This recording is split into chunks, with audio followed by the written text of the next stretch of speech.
এই যে মিয়া, আমার এই যে বদ্ধ দিছিলা যে আলেম যদি হই তাহলে আজারির মতো আলেম হইয়া। এই যে এখন এই যে বিশাল এই যে আজারি মাহফিল মাইমিসিং, এই যে আসলাম বিশাল এই যে আয়োজন শুধু একমাত্র আজারির জন্য।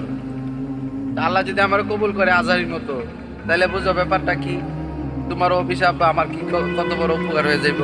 যে ঘুরে ঘুরে ঘুরায় ঘুরায় দেখাবো আজারি মাহফিলের দৃশ্য দেখেন। আমার লাগে যে বদ্ধ করছিলাম এটা, যদি আল্লাহ কবুল করে, হ্যাঁ? আমি এখানে আমার কি বলছো যে আমি আজারি মতো আলেম হইব না? আজারি মার কালেম, এই যে দেখো আজারি মার কালেমের অবস্থা, কত বড় মাহফিল, এটা পুরাটাই আজারির জন্য।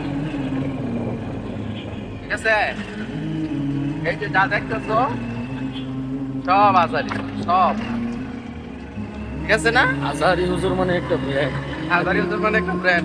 তুমি আপনার পদ্ধতি থাকি যে যদি আলেম হও তাহলে আজারি মতো আলেম হইবা। ধন্যবাদ যে তোমার বদলা দিচ্ছি। ও আচ্ছা, এটা সার্কিট না, সার্কিট।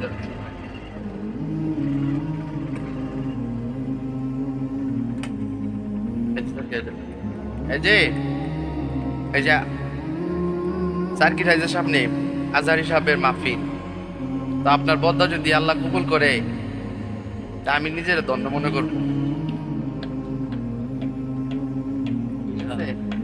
আপনি তো বলছিলেন যে আলেম যদি হই আজারি মার্কা আলেম হইম, তাই না? তো দুঃখের পরে সুখ আসে। মামা আল্লাহ তোমার যে বদলা দিছে তার ধন্যবাদ। আলহামদুলিল্লাহ। তো আপনার জন্য ধন্যবাদ থাকলো। এই যে আজারি সাহেবের মাহফিলে মাইমি সিং আসলাম, আগের দিনে আইসা ঘুরে দেখে গেলাম। তো সবাই আসবেন, দাও।